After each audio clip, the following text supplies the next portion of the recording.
Igugmaa ang mga tao. Kung dili na kay basta wato ta dito, musangyaw, nga naantay mga presentasyon, kung dili, panikaw matang ibutang na itong kasing-kasing kung asa sila, kung sa ilang paninanglan, kung saan paagi, ang Biblia, makatapang sa ilang mga kinabuhi. Nga sa karoon ng mga panahon, parang-arang, kung sa umaabot, na-enjoy nila ang best life ever. Mga kingpit na kinabuhi sa paraisong yuta. Ang mga proseso po, within sa organization, mas ipahipuyon din sa guma. Gani, sa November na broadcasting, na ito'y brother ba, na siya, pag ko niya sa Gilead, kung sa punoy, mga iyang naambuhan. Kung daw to siya sa unang Mr. Guidelines.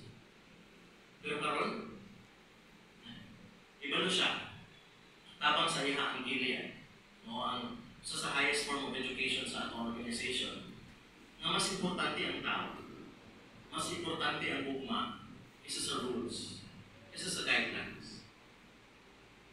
Moto ihang nagkatunan si Gilead. Nakinagdong ba mo sa ato akong bago palang iskutan sa Watchtower? Yung mga kabahin ito mga serye, nakapag yung mga sulat para sa mga ansyano, nakapag yung mga broadcasting, ang may tungod niya ito, mga update, unsa man ito siya. Unsa pang lantaon na bago.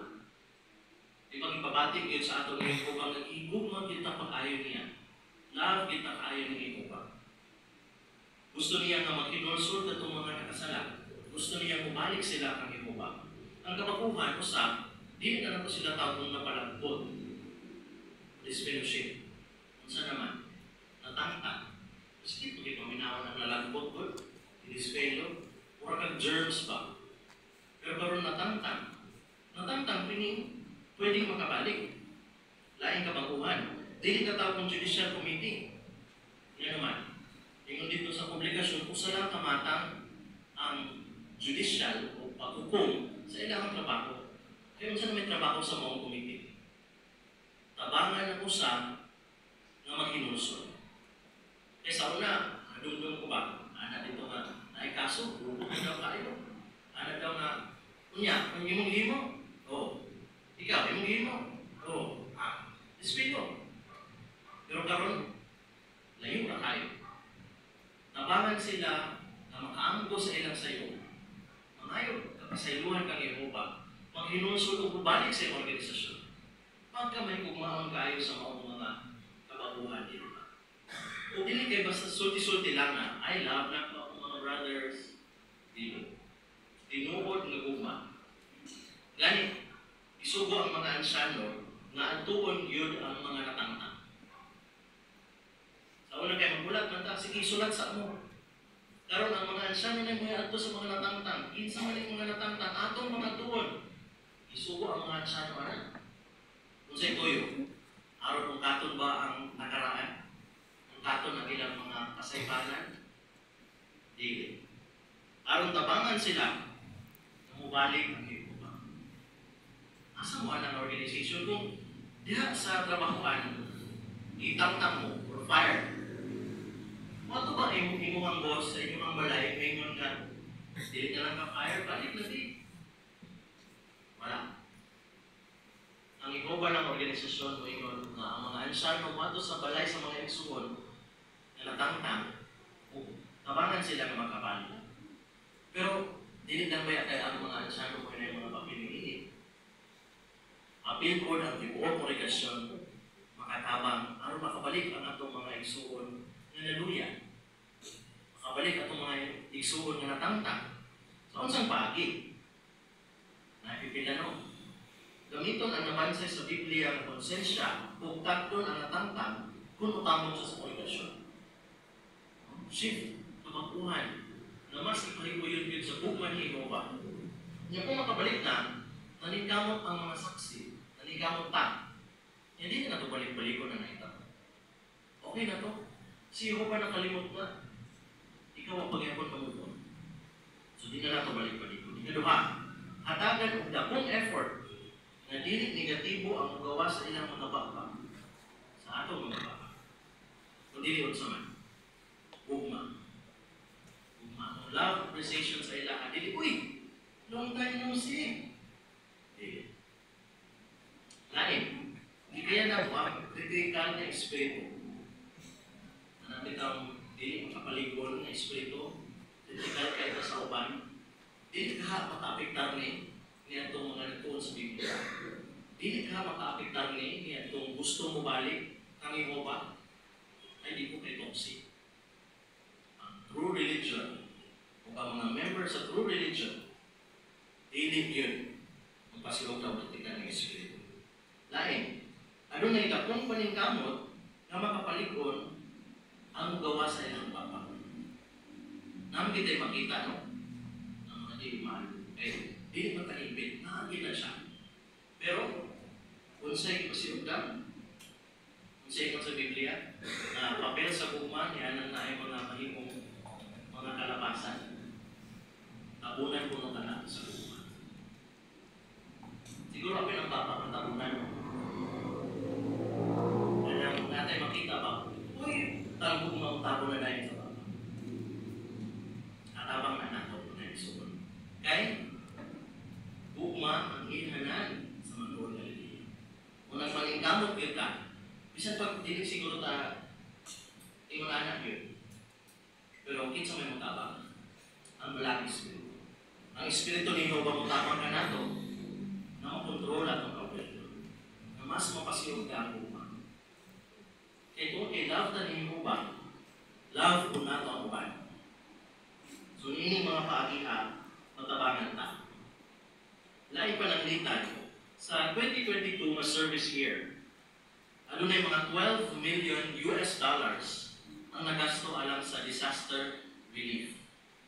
So di pa na sa pag-imprenta, di pa na mo may na trabaho na pero $12 million ang nagasto sa organisasyon ni Jehovah para sa relief. So sa lang na katuig, sa 2022 lang na, Rondurawa karon sa Manila, di ba? Sunod-sunod ang mga bagyo. Sunod-sunod po ang pagtatang ni Jehovah sa niya ang mga katawan.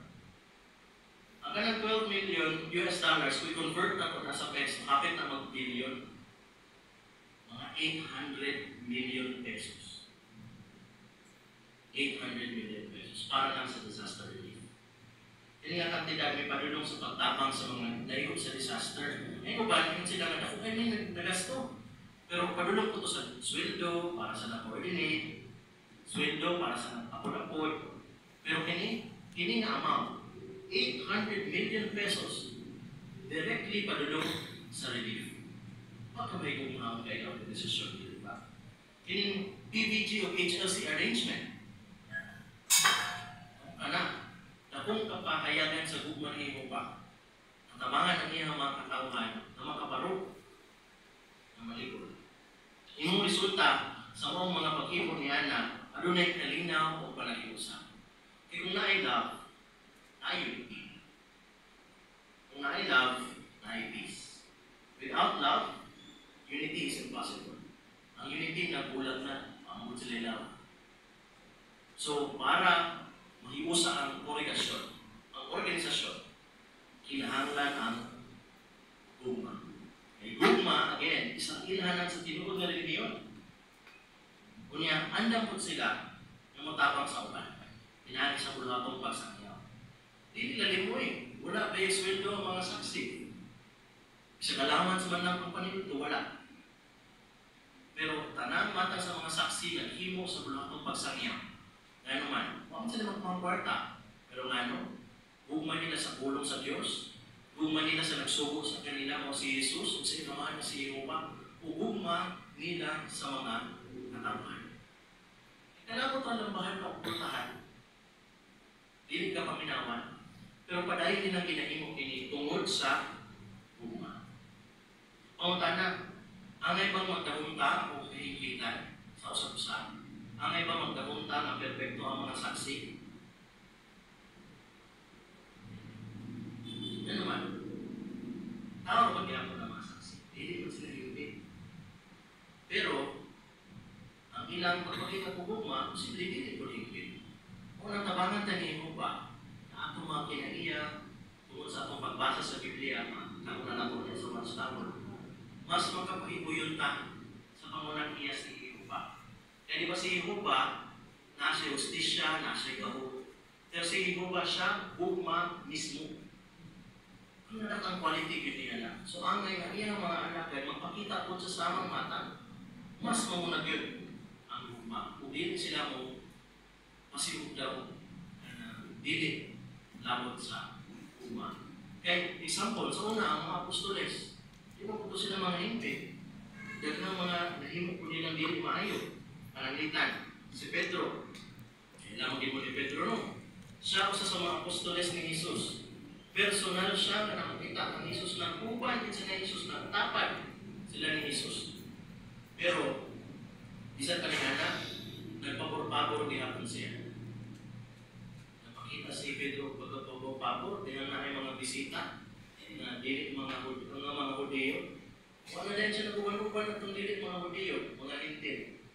Uy, saan si Pedro? Saan si Pedro? Si Pedro nagaling na ha? Usa sa mga haligi sa Kristohan po rin siya. Pero, ayun nga po siya sa'yo. Hindi di matahimik. Nung tuwata dito, unya, nagdahong tao kahimpitan, unya, ipanulti pagin nato sa uban, posible, wala na nagalagad, dapat itong ipunultihan, wala na po nagalagad, pero si Pedro nagyapon to. Di kami nagyapon sa ligay ko ba? So, sa may luoy, si Pedro, kita. Pero kung suporta gyapon ta sa punsi gusto ni Jehova, padayon ta mag-aalala. Sama sa una, ang Dios padayon nagamit karon og dili perpekto nga mga tao. Na sila mapanubsanong nagtulid sa ilang kasaypanan ug nalingkamot nga madaog ang ilang mga kampiyanan. Yung two keywords, ito nabantay ninyo sa inyo. Duha ka keywords ato. Ang mapanubsanon, humble. Humble sila nga magtulit sa paugalingon. Dayon, nanikamon sila na madaog ang ilahang mga kahuyanan. Eh, isa ba nato mga eksuro ng walay kahuyanan? Ako, murang dili na kayo basta isa. Ikot kayo na pulog daghan. Pero, tungkol kay ihigugma ko ni Higugma. Ihigugma mo, ni Higugma. Umubihuyon ta sa iyahang mga sukdanan. Pinaagi sa ako ang pagtago sa mga tigo, pinaagi sa akong pagbasa sa Biblia. Dili ba magtatabang na nato na mas madalisay at makawali, mas ma-refine, aron mas makapuyo-uyon sa pangunang quality sa atong Ginoo na mao si Jehova. Doon tayo ng mga pamalandungan. Kinahanglan po na ipakita nato ang gugma pinaagi sa pagpasaylo. Indot kayo ang Cebuano ng word pa sa pagpasaylo. Kaya, diba sa English, forgiveness. Tagalog na katawaran. Pero sa Bisaya, pagpasaylo. Kung saan ma-imagine nyo sa word na pagpasaylo? Indot kayo ang word picture para makuha nato bitaw sa word na pagpasaylo. Eh, mura pag nagsugat mo ba? Yan sa market. Sugat mo sa dalan. Sugat. Kung yan, pag tinatalatas na, kung saan na may tawag ka na, di ba nagsaylo? Uy, nagsaylo mini Brad. Uy, nagsaylo mini Mr. So-and-so. Kung saan may pasabot sa nagsaylo? Nag-stay ba siya? Ang saylo ba, nagtapan na po sila? Wala. Na, kunya mas nagkalayo pag yun. So, dihang kita mo pasaylo. Kung sa daw? Pag nakasaylo na, ay nanalingihan. Nakasaylo na, ay nabaliki. Nakasaylo na, mas magkalayo pag yun. Kaya kung mubalik ka, magpasaylo pa ba na? Hindi na. Kung hindi ka makakasaylo, nakapakita ba tayo gugma? Kung wala ka nakapakita o gugma, halakan pag ito sa Diyos, hindi ipangutanan sa kaugalingon. O sa kaugalingon, ipangutanan. Hindi kayo ang organisasyon na iyan hindi si Oda ng mga punto sa ato pa. No? So every time makahunaw natin sa word na pagpasaylo, pasaylohin na to. Si Jehovah nakapasaylo na. Kita po na ngayon kapasaylohan ng Jehovah. Inunduman po nato na dili po taipid. Kung kita po, nanginahanglan magpapasaylohan sa uwan. Kung makasalata, gusto po nato nga, salugin na lang po. Ayaw na to, sorry na. Sorry na. Saylo na to. Posible, anak sa pag-anak na to, nakapasaylo ta, nagsaylo gamay. Pero dugay pa din man ito. Mura pang nagbakta sa hinay kayo. Pero okay na siya. Nasabtan na niyo. Madahil tangguan ko kaniya mangayon siyang tabang aron mas layo mura ang nagdagan. Nagpalayo sa maong kasalanan. Ang Kristohanong bugmapod, iyan sa unang Pedro 4:8, Mateo 18:21, 22. Na makatabon ko sa daghang salamat. Love covers a multitude of sins. Tinod lang, dili ba sa iyo nga kanunay makapag-saylo sa uban? Dili yun. Ako makayon dito anak. Ay, experience ko, pila ka years, nag-isudip ko ang pasaylo. Pero di ang giampo na kung pakikuba. Patabang ko bata, makalimtan, makasaylo, di ako gitabangan. Ako na storya gahapon, nakasakitan siya sa usang kaigsuon ba? Sabi na niya, exercise. Bagan ko bitiron. Kaya,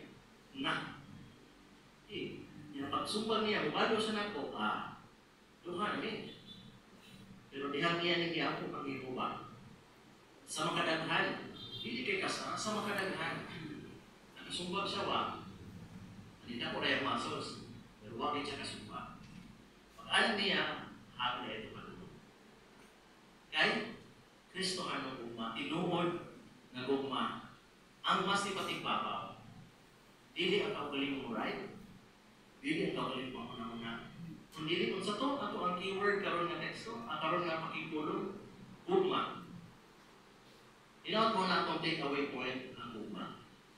Inahanglan alagaron na ito ang Diyos sa paagi na makapakita ta ang gugma. Amo mong idasig na moalagad sa Diyos uban ang tinuod ng korelasyon, tinuod ng Kristohan ng korelasyon, kung sunod sa sugo ni Jesus na magpakita o tinuod ng